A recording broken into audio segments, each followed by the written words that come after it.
Hello friends, welcome to Anni's Kitchen. இன்னைக்கு நாம வெள்ளை சுண்டல் எப்படி செய்யறதுன்னு பார்க்க போறோம்.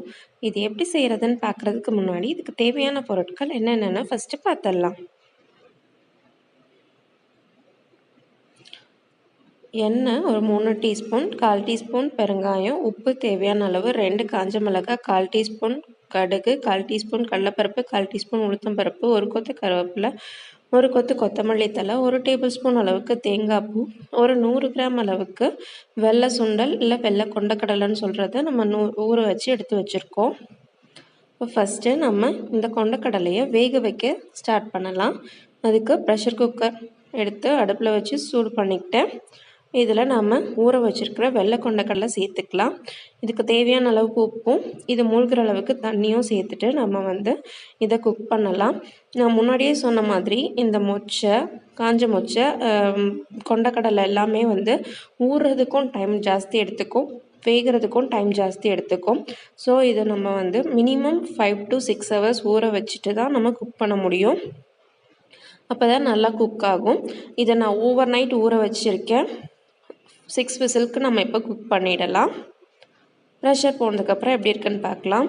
இப்போ 6 விசில்ஸ் ஆச்சு, ப்ரெஷரும் போயிடுச்சு. நம்ம செக் பண்ணலாம் எப்படி இருக்குன்ட்டு.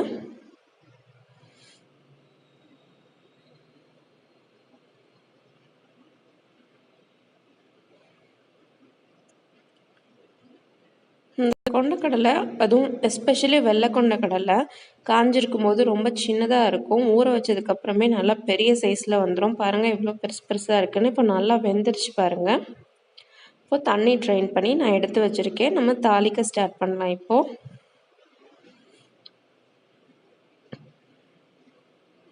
பாருங்கள் நல்லா வெந்திருக்கு.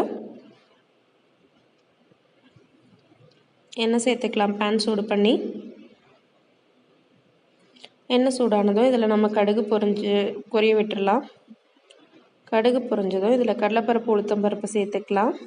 இது கொஞ்சம் கலர் மாறினதும் நம்ம இதில் பெருங்காயம், காஞ்ச மிளகாய், கருவேப்பிலை எல்லாம் சேர்த்துக்கலாம்.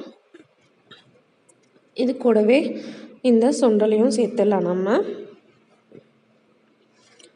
மற்ற சுண்டல் மாதிரி இதுவும் ஈரப்பதம் போகிற வரைக்கும் நம்ம ஃப்ரை பண்ணாவே போதும். இது நவராத்திரி நைவேத்தியத்துக்கு செய்கிறதுனால பூண்டு வெங்காயம் எதுவுமே சேர்க்கல. நீங்கள் ஸ்நாக்ஸ் ரெசிப்பியாக செய்கிறதுனா எல்லாமே சேர்த்துக்கலாம். இப்போது இதில் ஈரப்பதம் போயிட்டதுனால நான் கொஞ்சம் தேங்காய் பூவும் கொத்தமல்லி தலையும் போட்டிருக்கேன். போட்டு நம்ம 1 மினிட்டுக்கு சாட்டே பண்ணுவோம்.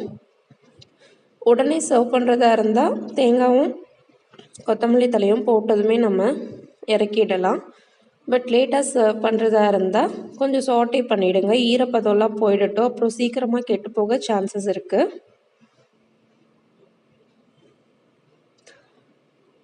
இப்போது 1 மினிட் ஆயிடுச்சு, நல்லா ஃப்ரை ஆகிடுச்சு. ஆல்மோஸ்ட் இதில் இருக்க ஈரப்பதம்லாம் போயிடுச்சு.